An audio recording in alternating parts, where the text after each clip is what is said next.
Hello friends, आज का हमारा टॉपिक फिजिक्स ऑफ पेरिस्कोप है। जब भी पेरिस्कोप की हम बात करते हैं तो मन में एक चीज़ आ जाना चाहिए कि कुछ चीज़ हम स्पाई करना चाहते हैं। और मुझे तो पेरिस्कोप से जो समझ में आता है, मुझे हमेशा बदमाश बच्चों की फिजिक्स समझ में आती है। बदमाश बच्चों को आप जितना भी मना कर लीजिए कि दीवार के दूसरे तरफ नहीं देखना है, उधर की एक्टिविटीज़ नहीं देखना है, तो उनके मन में कुछ इस तरीके से चलता है, अब तो हमें देखना ही है। और स्कूल में पेरिस्कोप बनाना हम 8th क्लास में ही सीख जाते हैं। एनसीईआरटी के सिलेबस में भी है 8th क्लास में ये एक्टिविटी, ये कैसे पेरिस्कोप बनाया जाए। तो हर स्टूडेंट इससे भली भांति परिचित होता है कि पेरिस्कोप क्या है और इससे चीज़ें कैसे दिखती हैं।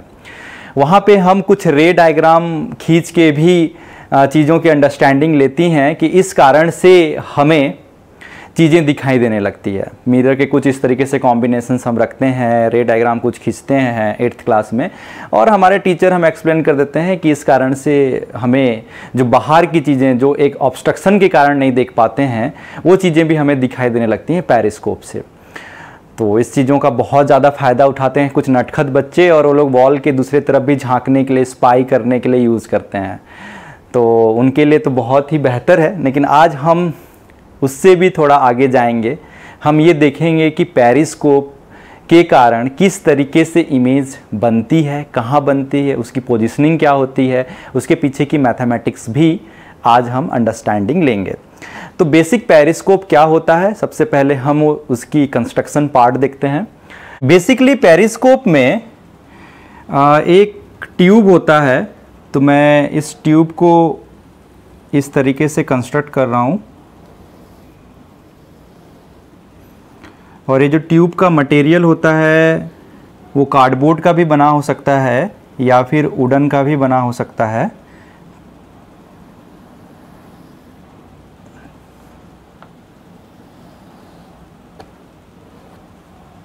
Like this. और ये जो क्रॉस सेक्शन है वो सर्कुलर भी आप ले सकते हैं या फिर रेक्टेंगल भी ले सकते हैं। तो लाइक दिस, ये जो मटेरियल है ये वुडन का भी हो सकता है या फिर कार्डबोर्ड का भी हो सकता है। ये एक बात हमें समझ में आनी चाहिए। दूसरा, यहाँ पे मिरर लगी होती हैं। इस मिरर को मैं 45 डिग्री लेने के लिए इस तरीके से यहाँ पे मैं मिरर खींच रहा हूँ, लाइक दिस। यहाँ पे मिरर लगी होती हैं, प्लेन मिरर। ये जो मिरर होती हैं इसको हम M1 नाम दे रहे हैं, और ये बेसिकली प्लेन मिरर हैं। इसमें 2 मिरर लगी रहती हैं। पहला मिरर तो ये हो गया जिसको मैंने M1 नाम दिया, एंड इसमें एक दूसरा मिरर भी लगा रहता है, लाइक दिस। इसकी रिफ्लेक्टिंग सरफेस इधर है, इधर रिफ्लेक्टिंग सरफेस है। ये जो है रिफ्लेक्टिंग सरफेस है, और ये मिरर नंबर 2। इसमें बेसिकली होता क्या है, ये तो पेरिस्कोप का कंस्ट्रक्शन हो गया, लेकिन पेरिस्कोप का यूज कैसे करते हैं। मान लीजिए आपकी आई यहां पे है,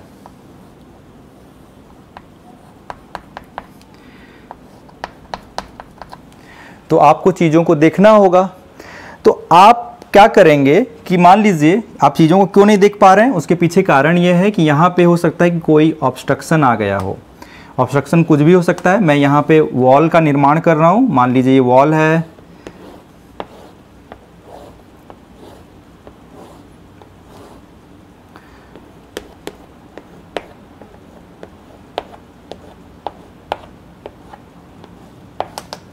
ये मान लीजिए वॉल है। इस वॉल के कारण आप चीज़ों को देख नहीं पा रहे हैं, जो कि इस वॉल के इधर साइड है। तो हम ऐसे ताका झांकी करने के लिए, ऐसे स्पाई वर्क करने के लिए पेरिस्कोप का यूज़ कर सकते हैं। पेरिस्कोप का यूज़ इन जनरल हम सबमरीन या फिर टैंकर्स इस सब में करते हैं, क्योंकि वहाँ पे अगर हम अपना हेड निकाल के देखेंगे ना तो दुश्मन हमें मार सकते हैं। तो इससे बचने के लिए हम पेरिस्कोप का यूज़ करते हैं कि किधर हमारे दुश्मन हैं, तो उनको हम मार सकें, लाइक दिस। तो पेरिस्कोप का बहुत सारा यूज़ है, तो वन काइंड ऑफ यूज़ वो है। और नटखट बच्चे तो इसे स्कूल में बनाना सीख ही जाते हैं, तो वॉल के दूसरे तरफ की एक्टिविटी देखने के लिए या विंडो से झांकने के लिए कि किस तरीके से हमारे टीचर आ रहे हैं नहीं आ रहे हैं, लाइक दिस। तो इस टाइप से एक्टिविटी वो किया करते हैं। हमने 8th क्लास में और भी चीज़ें देखी हैं कि मान लीजिए यहाँ पे कोई ऑब्जेक्ट रखी है, इसको मैं ऑब्जेक्ट पॉइंट ले रहा हूँ, ये ऑब्जेक्ट पॉइंट है।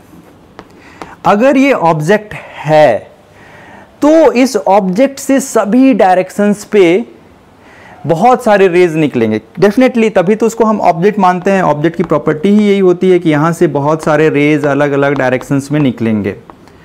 तो हमें ये क्लियर है कि कुछ रे ऐसे होंगे जो इस मिरर पे टकराएंगे, इंसिडेंट होंगी। तो उस रे को मैं यहाँ पे ड्रॉ करता हूँ। तो एक रे मैंने इस तरीके से हॉरिजॉन्टल ड्रॉ किया। ये मान लीजिए ये वो रे है जो कि हॉरिजॉन्टल है, ऐसा ऑब्जेक्ट से निकलने वाली इंसिडेंट रे है। हमें ये भी बता दिया गया था 8th क्लास में, हमारे टीचर्स ने कई बार ये एक्सप्लेन किया है कि इस ऑब्जेक्ट से ऐसी एक रे निकलती है, ये निकल के यहाँ पे इस तरीके से स्ट्राइक होती है। और ये स्ट्राइक क्यों होती है, उसके पीछे कारण हमें ये पता है कि यहाँ पे अगर हम नॉर्मल खींचेंगे लाइक दिस, तो ये जितना एंगल बनाएंगी उतना ही एंगल इसका रिफ्लेक्शन एंगल होगा। इंसिडेंट एंगल जितना होगा उतना ही रिफ्लेक्शन एंगल होगा। यहाँ पे इंसिडेंट एंगल की अगर हम कल्पना करें तो ये ध्यान रखिएगा कि ये जो मिरर होती है वो 45 डिग्री पे इस तरीके से इंक्लाइंड होती है। दोनों ही मिरर 45 डिग्री पे इंक्लाइंड होते हैं। तो ये भी 45 डिग्री होगा और ये भी 45 डिग्री होगा। क्यों 45 डिग्री होगा? अगर आप इसको 45 मानते हो तो ये भी 45 होगा, और ये 45 है तो ये भी 45 होगा। अगर वो 45 है तो ये तो नॉर्मल है, नॉर्मल मतलब यहाँ पे 90 डिग्री, मतलब यहाँ पे भी 90, तो ये 45 तो ये 45। तो इस तरीके से चीज़ें हमारे टीचर एक्सप्लेन किया करते हैं। और साथ ही साथ यहाँ पे भी एक नॉर्मल इस तरीके से खींचकर अगेन यहाँ पे ये रे को ऐसा हॉरिजॉन्टल बनाते हुए हमारे आँखों तक पहुँचा देते हैं। और उस समय हमें ये लॉजिक दिया जाता है जो कि बहुत ही सही लॉजिक है, वो ये है कि ऑब्जेक्ट से निकलने वाली इंसिडेंट रे मिरर 1 से होते हुए मिरर 2 तक पहुंचती है एंड मिरर 2 से पहुंच के हमारे आंखों तक पहुंचती है। इसलिए वॉल के इधर रखी हुई चीजें हमें दिखाई देने लगती है। और ये बेसिक प्रिंसिपल है पेरिस्कोप का। यहां तक तो ठीक है, लेकिन मेरा एक सिंपल क्वेश्चन है कि अगर आपको चीज़ें दिखाई दे रही हैं, मतलब यहाँ से बहुत सारी रेज, आप ऐसा मानिए यहाँ से बहुत सारी रेज आपकी आंखों तक पहुँच रही हैं, क्योंकि आंखों में अगर एक रे पहुँचे तो चीज़ें दिखाई नहीं देंगी। आंखों में मिनिमम 2 रेज पहुँचनी चाहिए। हम 2 रेज बोलते हैं ज्योमेट्री में, बेसिकली 2 रेज का कोई मीनिंग नहीं होता, इन बिटवीन बहुत सारे रेज होते हैं। तो इतना क्लियर है कि यहाँ से बहुत सारे रेज आपकी आंखों में पहुँच रही हैं। ये सिंगल एक रे नहीं है, ये सिंगल रे बहुत सिंपलेस्ट है, इसलिए बता दिया जाता है। तो सबसे पहले तो ये समझें कि कितने रे पहुँचती हैं आंखों तक, उसकी क्या मतलब किस तरीके से स्प्रेड होंगी, वो थोड़ा समझने की कोशिश करते हैं। चलिए समझते हैं कि सबसे पहले तो ये समझे कि यहां पे मैक्सिमम कितने रे इंसिडेंट हो सकती हैं इस ऑब्जेक्ट से। तो चलिए सबसे एक्सट्रीम इंसिडेंट रे की हम चर्चा करें। तो ये मान लीजिए सबसे एक्सट्रीम इंसिडेंट रे है लाइक दिस, ऐसा। ये इधर का एक्सट्रीम इंसिडेंट रे हो गया। सिमिलरली हम यहां से भी ऐसा मान सकते हैं एक्सट्रीम इंसिडेंट रे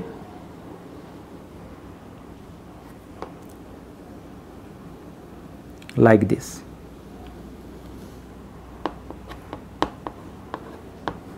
ऐसा। तो इन बिटवीन जितने भी रेज हैं वो सभी इस मिरर तक पहुंचती हैं। इतना हमें क्लियर हो गया कि इन बिटवीन जितने रेज हैं वो सभी मिरर तक पहुंचती हैं। अब अगर ये रे है तो इस रे का भी रिफ्लेक्शन होगा, और वो रिफ्लेक्शन इस तरीके से होगा कि यहां पे कुछ रे पहुंचेंगे। तो यहां से पहुंचने वाली रे का अगर मैं देखूं तो भी एक सीरीज होगा, बहुत सारे रे तो पहुंच नहीं पाएंगे, कुछ ही रे पहुंचेंगे। तो मान लीजिए ये रे, तो इस रे का अगर मैं रिफ्लेक्शन देखूं तो यहां पे अगर मैं नॉर्मल खींचूं इस पॉइंट पे तो लाइक दिस, ऐसा कुछ नॉर्मल होगा ऐसा। तो इसका जो इंसिडेंट तो हो गया, लेकिन व्हाट अबाउट रिफ्लेक्शन? अगर मैं रिफ्लेक्शन की बात करूं तो इसका रिफ्लेक्शन समवेयर ऐसा कुछ होगा, ऐसा। तो ये तो इसमें इंसिडेंट होने से रही है। तो इसका मतलब ये नहीं कि अगर यहाँ पे इंसिडेंट हो गई तो सभी के सभी रे यहाँ पे पहुँच जाएंगे, ऐसा नहीं है। कुछ रे ही पहुँचेंगी, कुछ रे ही यहाँ से इंसिडेंट जो हुई हैं उनमें से भी कुछ रे यहाँ पे पहुँचेंगी और वो रे पहुँचेंगी जो कि यहाँ से रिफ्लेक्शन के बाद हमें मिल रही हैं। तो ये हमें समझ में आनी चाहिए कि कितने रे यहाँ तक पहुँचने वाली हैं M2 तक, M2 मिरर तक। तो सभी रे नहीं पहुँचेंगी, इनमें से भी कुछ रे जो इंसिडेंट हुई हैं, मैक्सिमम इंसिडेंट हुई हैं, उनमें से भी कुछ रे सिलेक्ट होके यहाँ पे पहुँचेंगी, क्योंकि ट्यूब है। ट्यूब होने के कारण कुछ रे का इंसिडेंट हो सकता है। जैसे यहाँ पे अगर मैं इस रे को सिलेक्शन लूँ तो ये रे के लिए अगर मैं नॉर्मल खींचूँ तो लाइक दिस, ये रे भी ऐसा चला जाएगा लाइक दिस। ये रे इंसिडेंट रिफ्लेक्शन के बाद अगर मैं इसको देखूं तो कुछ इस तरीके से इसका प्रोपोगेशन होगा, मतलब ये रे भी नहीं पहुंचेगी। तो इन बिटवीन कुछ रे पहुंचेंगी और यहां तक पहुंचेंगे। तो ये हमें एक बेसिक चीज क्लियर हुई। ये मैंने एक बेसिक आपका क्लियर किया है कि ऐसा नहीं है कि यहाँ पे जितने रे इंसिडेंट हो रहे हैं सभी के सभी रे यहाँ पे रिफ्लेक्ट हो गए और सभी के सभी रे आंखों तक पहुँच गए, ऐसा बिल्कुल नहीं है। इनमें से कुछ रे ही आंखों तक पहुँचती हैं जो कि यहाँ पे टकराती हैं और आंखों तक पहुँचती हैं। ये एक कॉन्सेप्ट है। दूसरा कॉन्सेप्ट अगर मैं इमेज की बात करूं, जब कोई चीज आप देख पा रहे हो मिरर की मदद से, तो इतना तो क्लियर है कि मिरर का इमेज आंखों के लिए ऑब्जेक्ट है। मिरर का इमेज आंखों के लिए ऑब्जेक्ट है। तो नेक्स्ट क्वेश्चन कि फाइनल इमेज बनेगा कहां पे, या फिर मैं ऐसा भी क्वेश्चन आपसे पूछ सकता हूं कि मिरर M1 इस ऑब्जेक्ट का इमेज कहां बना रहा है और मिरर M2 उस इमेज को फिर ऑब्जेक्ट की तरह लेके इमेज कहां बना रहा है। मतलब ये कुल मिला के मैं आपसे ये क्वेश्चन पूछ सकता हूं कि M1 कहां पे इमेज बना रहा है और M2 कहां पे इमेज बना रहा है और आई कौन से इमेज को देख रहा है। ये बड़ा इंटरेस्टिंग पार्ट है पेरिस्कोप में। अदरवाइज अब 8th क्लास की अगर फिजिक्स की अंडरस्टैंडिंग लेंगे तो 8th क्लास का फिजिक्स खत्म हो गया। लेकिन चूंकि आप 10th क्लास में हैं और आपको ये अंडरस्टैंडिंग हो गया है कि मिरर जब इमेज बनाता है तो उसके साथ क्या क्या प्रॉपर्टी रहते हैं, तो चलिए उसी प्रॉपर्टी का यूज करके हम पेरिस्कोप के से जो इमेजेस बन रहे हैं, उसके मिरर से जो इमेजेस बन रहे हैं उसकी चर्चा करते हैं। तो सबसे पहले आप ध्यान दीजिए कि यहां पे एक इंक्लाइंड मिरर है, इंक्लाइंड मिरर, और एक ऑब्जेक्ट है यहां पे कुछ डिस्टेंस पे। सपोज उस डिस्टेंस को ये वाले ब्लू लाइन के लिए अगर मैं डिस्टेंस लिखना चाहूं तो मैं उसको कैपिटल D लिख रहा हूं लाइक दिस, ऐसा। तो ये हो गया कैपिटल D। सिमिलरली ये पॉइंट से इस पॉइंट के लिए अगर मैं डिस्टेंस लिखना चाहूं तो मैं इसको स्मॉल d लिख रहा हूं लाइक दिस। मुझे अगर ये दिया गया है तो मुझे बताना है कि मिरर M2 से इमेज का डिस्टेंस कितना है, मिरर M1 से इमेज का डिस्टेंस कितना है। मुझे ये पैरामीटर्स और इस तरीके से कंस्ट्रक्शन दे दिया गया है। तो चलिए वर्क करते हैं। बहुत ही सिंपल है, आप जानते हैं थोड़ा सा कॉम्प्लिकेट लग रहा है लेकिन ऐसा बिल्कुल नहीं है, कुछ भी कॉम्प्लिकेशन नहीं है इसमें। इसके अंडरस्टैंडिंग में हमें ये चीज क्लियर है कि मिरर इमेज जब बनाता है तो बेसिक प्रॉपर्टी क्या रहते हैं। डिस्टेंस बिटवीन, जब भी मैं distance between object and mirror कहता हूं तो मेरा मीन परपेंडिकुलर डिस्टेंस से रहता है, किसके बीच, ऑब्जेक्ट एंड मिरर के बीच। तो सबसे पहले हम फाइंड आउट करते हैं कि क्या ये जो डिस्टेंस d दिया गया है that is perpendicular distance between object and mirror. तो सिंपल सा आंसर है नहीं, इट्स नॉट परपेंडिकुलर डिस्टेंस, ये परपेंडिकुलर डिस्टेंस नहीं है। तो चलिए परपेंडिकुलर डिस्टेंस फाइंड आउट करते हैं। तो परपेंडिकुलर डिस्टेंस फाइंड आउट करने के लिए मुझे इस मिरर को एक्सटेंड करना पड़ेगा इस तरीके से।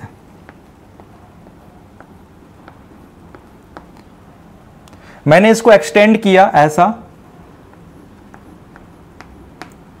और यहां से एक परपेंडिकुलर मैं इस तरीके से खींच रहा हूं लाइक दिस। ये इसका परपेंडिकुलर है। तो हमारा बेसिक कॉन्सेप्ट क्या कहता है, हमारा बेसिक कॉन्सेप्ट ये कहता है कि मिरर से ऑब्जेक्ट की जो परपेंडिकुलर डिस्टेंस है उतना ही डिस्टेंस पे इमेज बना करती है।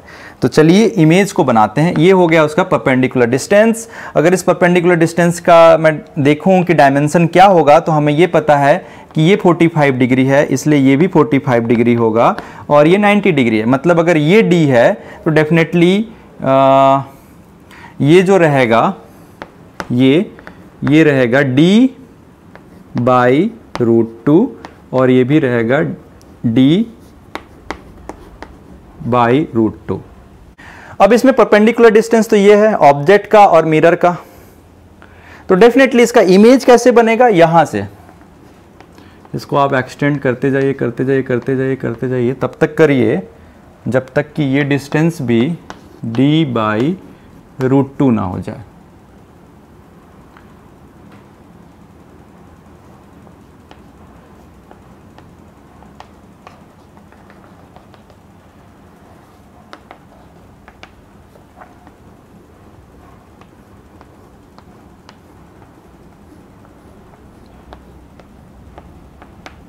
Like this.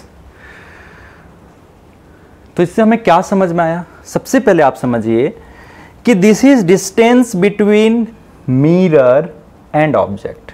ये डी नहीं है, क्योंकि जब भी हम distance between mirror and object बोलते हैं तो हमारा परपेंडिकुलर डिस्टेंस से रहता है। ये हमारा एक पहला कॉन्सेप्ट हुआ, दैट इज d/√2।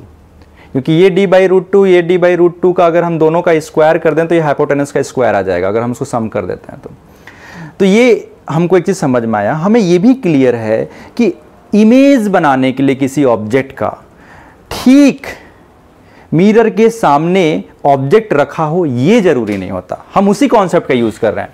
यहां पे कोई मिरर नहीं है, आप ध्यान दीजिए, अब्सेंस है, यहां पे कोई मिरर ही नहीं है। मिरर कहां पे है, यहां पे है।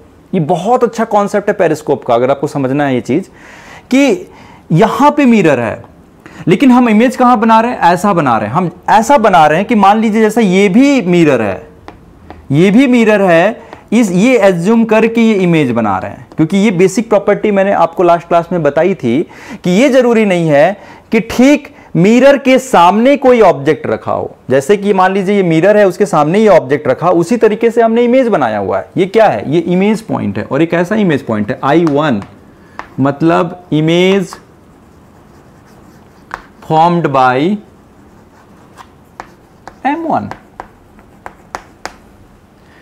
और ये कॉन्सेप्ट हमने देखा था कि ये जरूरी नहीं होता है कि ये, तो इसको बनाने वाली कौन कौन सी दो रे हैं जो इस इमेज को बनाई है। ये रे है क्या, नहीं, ये रे नहीं बनाया है, ये सब रे हैं, ये सब रे इन बिटवीन जितने रे हैं, ये सब रे इस इमेज को बनाई हुई है। ये सभी के सभी रे इस इमेज को बनाई हुई है। अब मेरा नेक्स्ट क्वेश्चन था, मेरा देखिए, हम कॉन्सेप्ट 1 by 1 सीखते जा रहे हैं, हम आपको समझ में आएगा। पहला क्या समझे हमने ये समझा कि यहां पे जो इंसिडेंट रे की बीम है, उसका जो स्प्रेड है वो ये है, जो मैंने एक्सट्रीम पिंक कलर से दिखाई हुई है। ये इसका बीम का स्प्रेड है, इतना बीम इसमें इंसिडेंट हो रही है। और जब ये इंसिडेंट हो रही है इतनी बीम, तो इसमें एक बीम, एक रे नहीं है, इसमें बहुत सारे बीम्स रे हैं, बहुत सारे रे हैं। तो ये बहुत सारे रे मिलके डेफिनेटली एक इमेज का निर्माण करेंगे। वो इमेज यहां पे बनी, कहां पे बनी, यहां पे बनी ये इमेजेस। यहां से जितना भी रिफ्लेक्शन हुआ, चाहे इसमें वो गिरे, चाहे इस M2 पे वो इंसिडेंट हो वो रेज या ना हो, उससे कोई फर्क नहीं पड़ता। वो सभी के सभी रिफ्लेक्टेड रे इस इमेज का निर्माण किए हैं। ये हमें क्लियर हुआ कि यहां से जितने भी रे रिफ्लेक्ट हुई इस रीजन में, वो सभी रिफ्लेक्टेड रे इस इमेज का निर्माण किए हैं।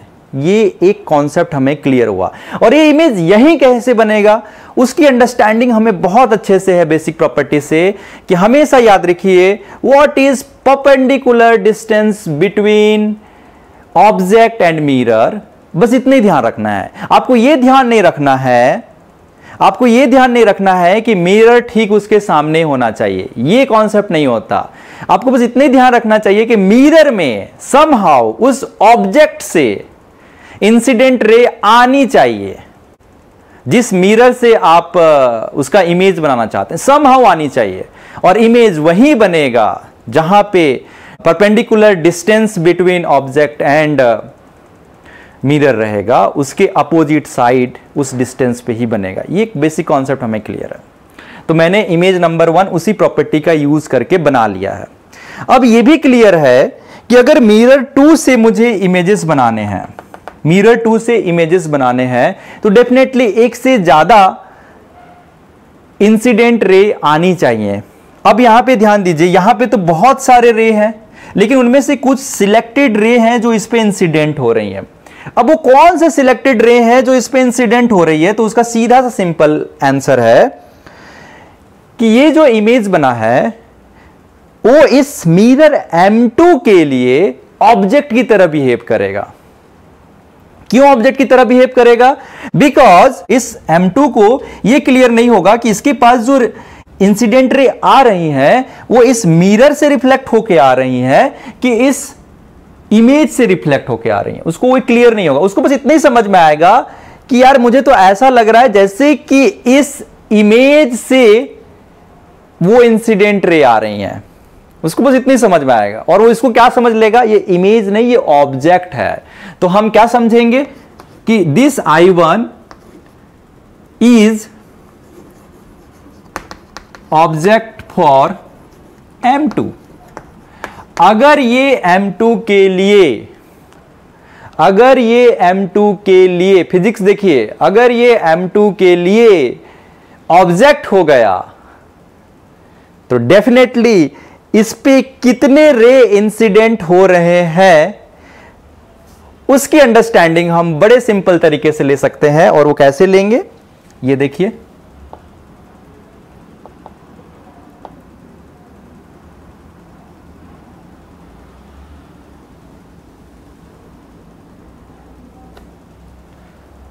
ये थोड़ा सा मैंने पैरेलल खींचा है बट आप इसको इस तरीके से ढंग से शो कर सकते हो। मान लीजिए ये एक्सट्रीम पॉइंट है और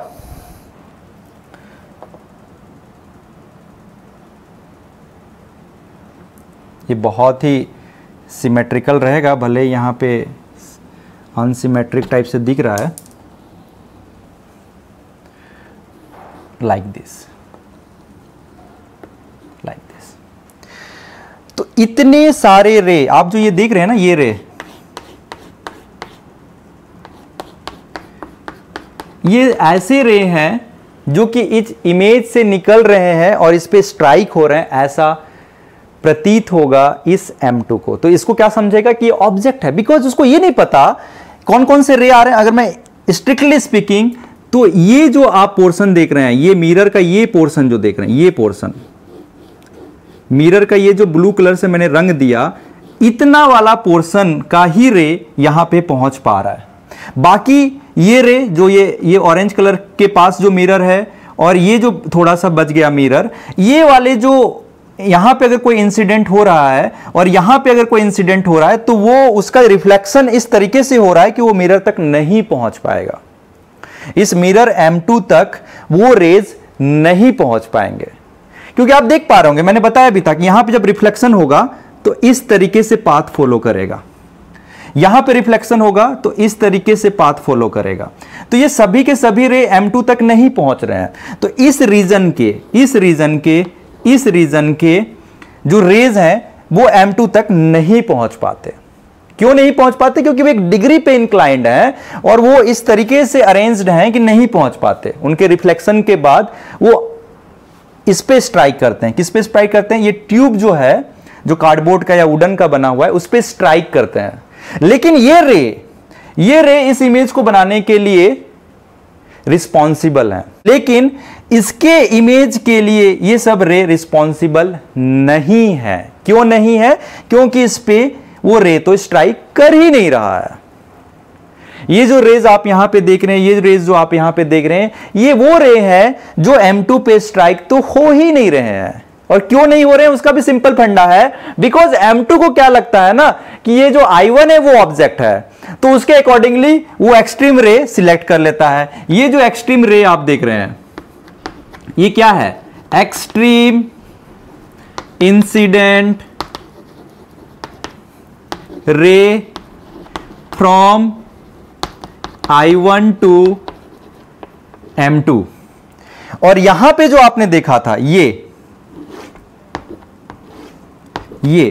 क्या था? एक्सट्रीम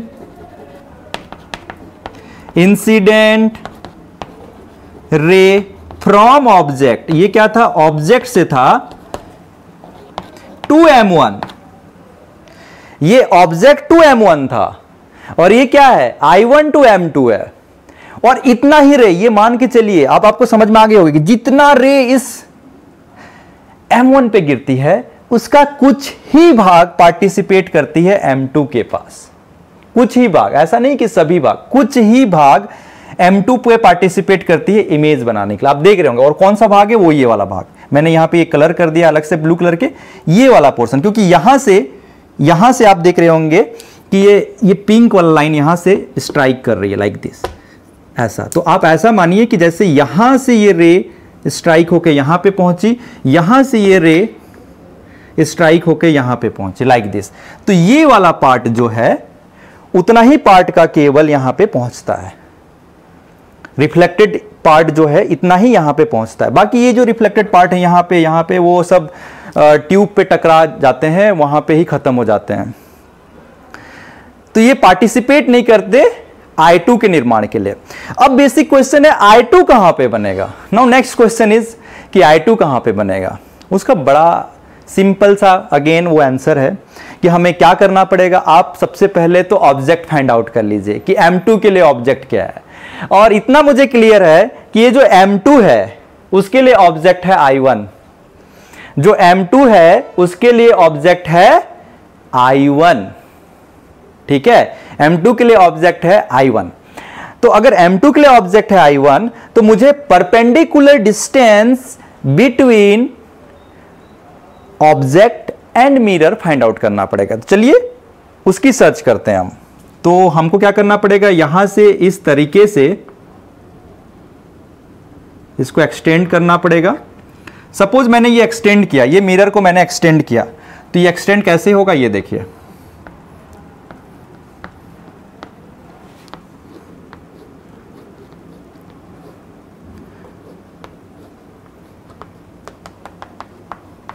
लाइक दिस, ये मिरर एक्सटेंड हुआ।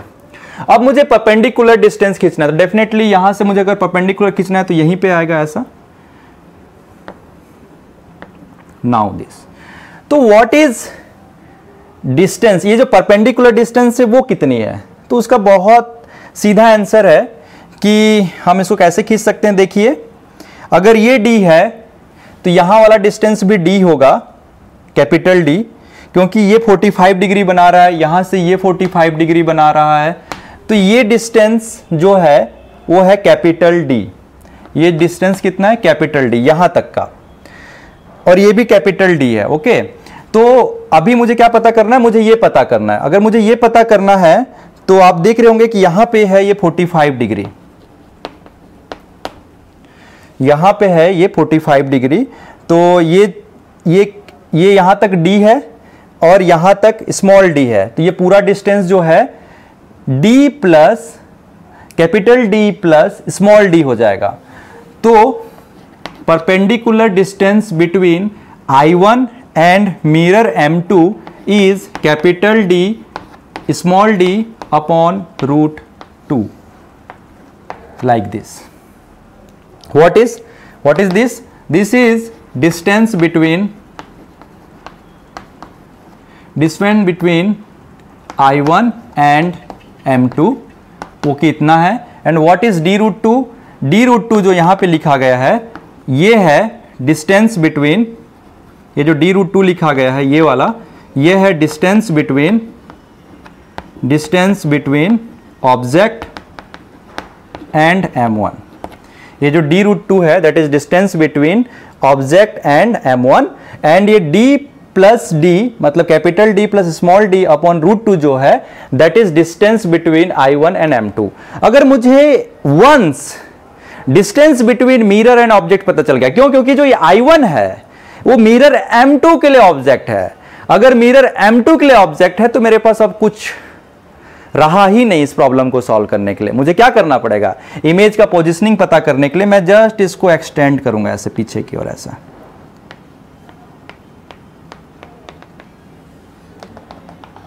और ये रे तो डेफिनेटली इसके लिए रिस्पॉन्सिबल होगा ही, तो मैं इस रे को भी पीछे की ओर एक्सटेंड कर लेता हूं।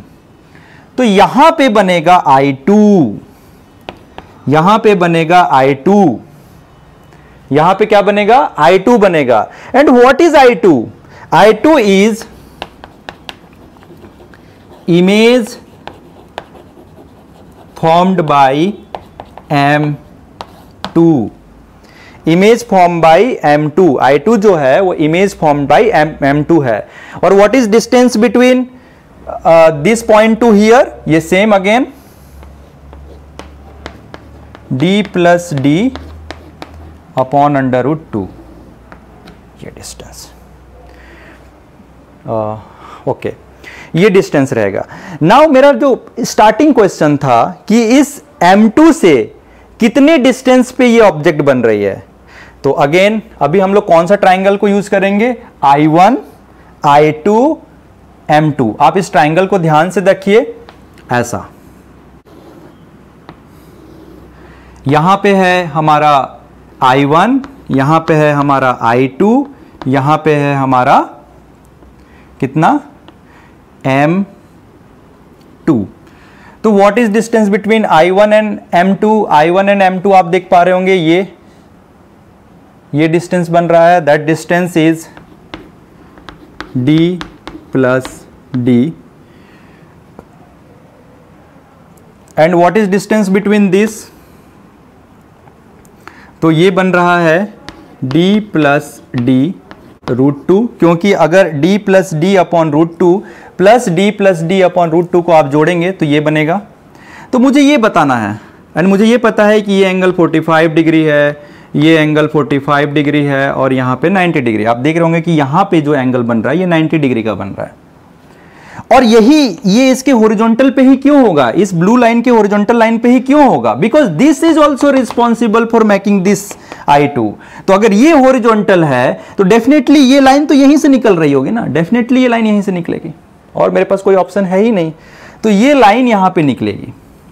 वो उस लाइन के अगर मैं पैरेलल उसको अगर इधर पीछे की ओर एक्सटेंड करता जाऊं तो डेफिनेटली वो I2 पे मीट तो करेगी ही, और इधर से तो मैं इसको ला ही रहा हूं बेसिक प्रॉपर्टी का यूज करते हुए, तो दोनों पॉइंट जहां पे कट करेंगे वहां पे I2 बनेगा, तो डेफिनेटली I2 यही बनने वाला है। ये सिंपल हम कंस्ट्रक्शन कर सकते हैं। तो मुझे क्या पता चला, I2 और M2 के बीच अगर मैं डिस्टेंस देखूं तो that distance is equal to D plus D। क्या पता चला, D प्लस D। मैंने ये क्वेश्चन पूछा था कि what is distance between M2 and I2, तो distance between M2 and I2 वो रहेगा D plus D। Now what is distance between M1 and I1, M1 and I1 के लिए अगर मैं चर्चा करूं तो ध्यान देखिए, M1 एंड I1 के लिए क्या ट्राइंगल बन रहा है, यहां पे है ऑब्जेक्ट को मैं सपोज O लिखा, इसको मैं O पॉइंट दे रहा हूं, उसके बाद आप I1 पे चले जाइए, और उसके बाद नीचे यहां पे M1 पे आ जाइए, एंड इनके बीच अगेन 90 डिग्री है। ये डिस्टेंस आपको दिया गया है D, ये 45 डिग्री है, ये 45 डिग्री है, तो ये भी D होगा, और ये दिया गया है D√2। आप देख पा रहे होंगे कि D/√2 एंड D/√2 को अगर हम ऐड करते हैं तो D√2 बचेगा। तो हमें ये क्लियर हो गया कि OM1 is equal to D, हमें ये दिया गया है, इसलिए M1 I1 is equal to D। ये रिजल्ट हमारे पास निकल के आया।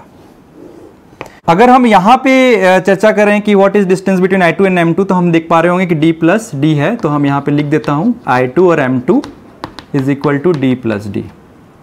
तो ये एक रिजल्ट हमारे पास निकल के आया है। तो ये जो दो रिजल्ट की हमने बात की थी वो दोनों रिजल्ट हमारे पास अवेलेबल हैं, लेकिन फिजिक्स अभी तक ख़त्म नहीं हुई है। जो मैं आपको समझाना चाहता था, जो आपको मैं बताना चाहता था, अभी भी कुछ पार्ट बैलेंस रह गया। हम फिर से जितना भी चीज़ें हमने डिस्कशन किया, मैं थोड़ा सा डायग्राम भले ही आपको कॉम्प्लेक्स लग रहा है, लेकिन जब आप कॉपी पेन पे इसको ड्रॉ करेंगे दैट इज़ वेरी सिंपल।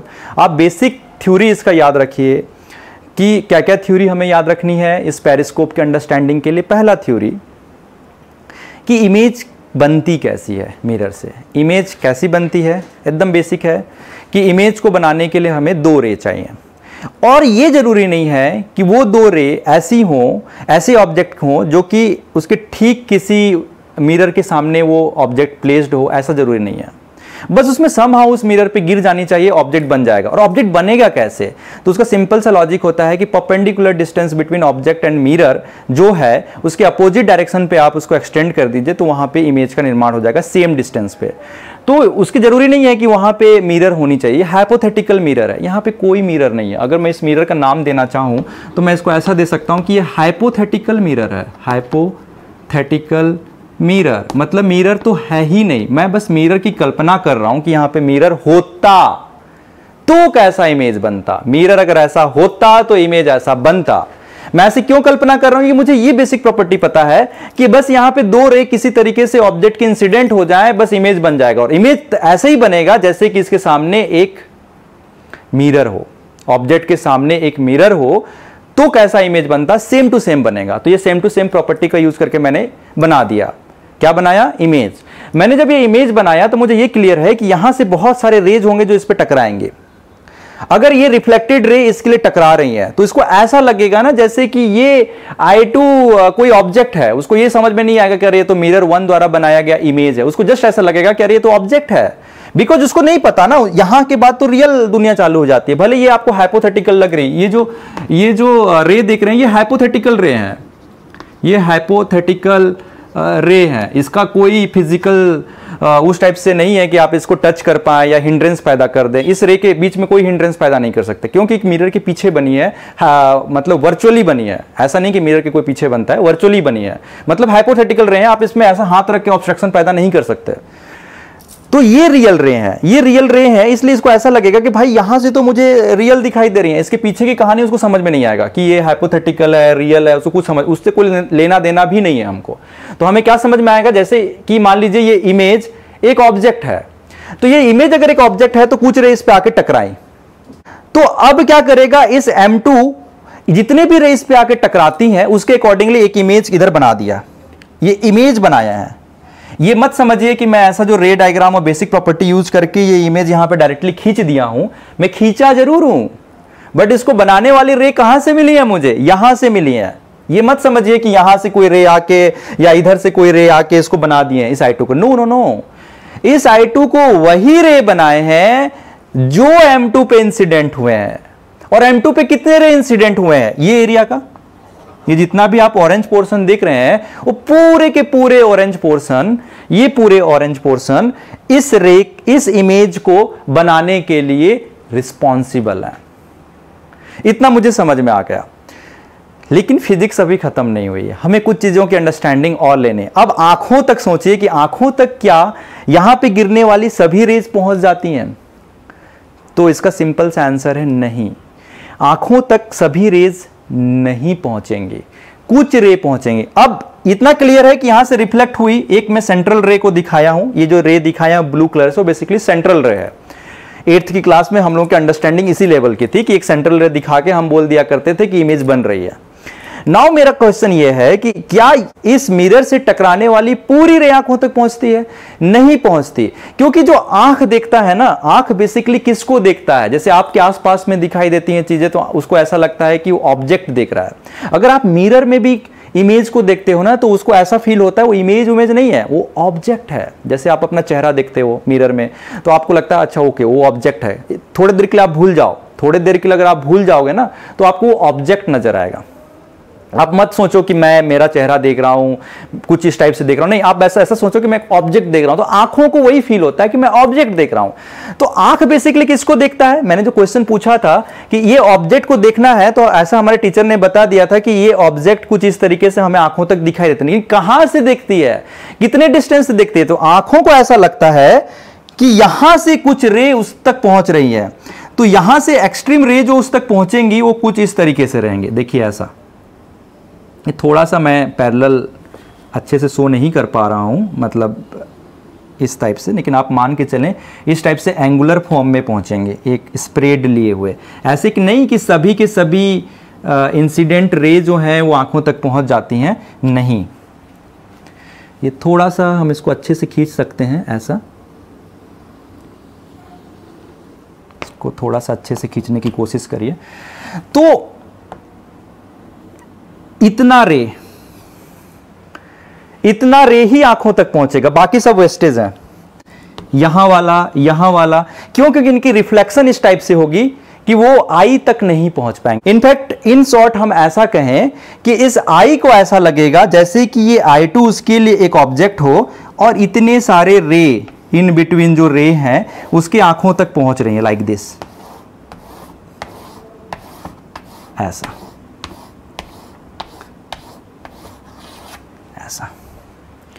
तो हमें क्या क्या चीज समझ में आया, आप 2-3 चीजों की कल्पना सीखें, सोचना सीखें कि पहला, यहां से बहुत सारे रे, सपोज उस रे को मैं अभी हैचिंग कर रहा हूं, इतने सारे रे यहां तक गिरे, ये देखिए पूरा यहां तक गिरा, इतना सारा रे,